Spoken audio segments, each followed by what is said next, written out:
Hello, ഇന്നിപ്പോൾ എന്തെങ്കിലും special ഉണ്ടാക്കാമെന്ന് വിചാരിച്ചിട്ട് ഇന്നലെ തന്നെ ചിക്കൻ എടുത്തിട്ട് മാരിനേറ്റ് ചെയ്ത് വെച്ചിട്ടുണ്ടായിരുന്നു. അത് രാവിലെ എണീറ്റ ഉടനെ കുറച്ച് വെളിച്ചെണ്ണ ഒഴിച്ചിട്ട് അതൊന്ന് വേവിച്ചെടുത്തു. അടച്ച് വെച്ചിട്ടുണ്ട്, വെളിച്ചെണ്ണ കുറച്ച് ഒഴിച്ചിട്ട് ഒന്ന് അടച്ച് വെച്ച് വേവിച്ചെടുത്തു. ആ ഒരു ഗ്യാപ്പിൽ കുറച്ച് അരിപ്പൊടി എടുത്തിട്ട് അതിൽ കുറച്ച് തേങ്ങ ഒന്ന് ബ്ലെൻഡ് ചെയ്തെടുത്തതും പിന്നെ കുറച്ച് ഉപ്പും തേങ്ങാപ്പാലും എല്ലാം കൂടെ ഒഴിച്ചിട്ട് പിന്നെ കുറച്ച് ചൂടുവെള്ളവും കൂടെ നല്ല ചൂടുള്ള വെള്ളവും കൂടെ ഒഴിച്ചിട്ട് ഒന്ന് കുഴച്ചെടുത്തു.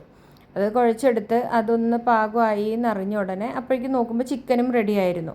അപ്പോൾ ആ മാവ് കുഴച്ചത് മാറ്റി വെച്ചിട്ട് ചിക്കനെയും ഒന്ന് അടുപ്പിൽ നിന്ന് ഇറക്കി മാറ്റി വെച്ചിട്ട് അതിൽ ആ എണ്ണയിൽ തന്നെ നമ്മൾ കുറച്ച് ഉള്ളിയും വറമുളകും തക്കാളിയും കറിവേപ്പിലയും ഒക്കെ കൂടി ഇട്ടിട്ട് ഒന്ന് മൂപ്പിച്ചെടുത്തു. അതിൻ്റെ ഇടയിൽ കുറച്ച് മുളക് പൊടിയും മഞ്ഞൾപ്പൊടിയും കൂടി ഇട്ടിട്ട് ഒന്നും കൂടെ ഇളക്കി ഉപ്പൊക്കെ ഇട്ടിട്ട് ഈ ചിക്കനും ഇട്ട് വളരെ കുറച്ച് വെള്ളം ഒഴിച്ചിട്ട് ഒന്നും കൂടെ തിളപ്പിച്ചതിന് ശേഷം കൊത്തമല്ലി തഴി ഇട്ടിട്ട് മാറ്റി വെച്ചു.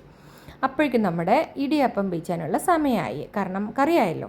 അപ്പോൾ പിന്നെ ഇടിയപ്പമൊക്കെ പീച്ചി ഇഡ്ഡലി ചട്ടിയിൽ വെച്ച് ഒന്ന് വേവിച്ചെടുത്തു.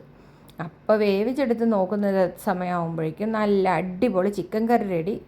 ഇടിയപ്പം അത്രയ്ക്ക് അങ്ങോട്ട് ശരിയായില്ല, എന്നാലും കുഴപ്പമില്ല. മാവ് പെനഞ്ഞതിൽ എന്തോ ഒരു വ്യത്യാസം. ഇന്ന് നമ്മൾ പുതിയ ട്രയലാണല്ലോ ചെയ്തത്, തേങ്ങയൊക്കെ തേച്ച് ചേർത്തിട്ട്. Thank you.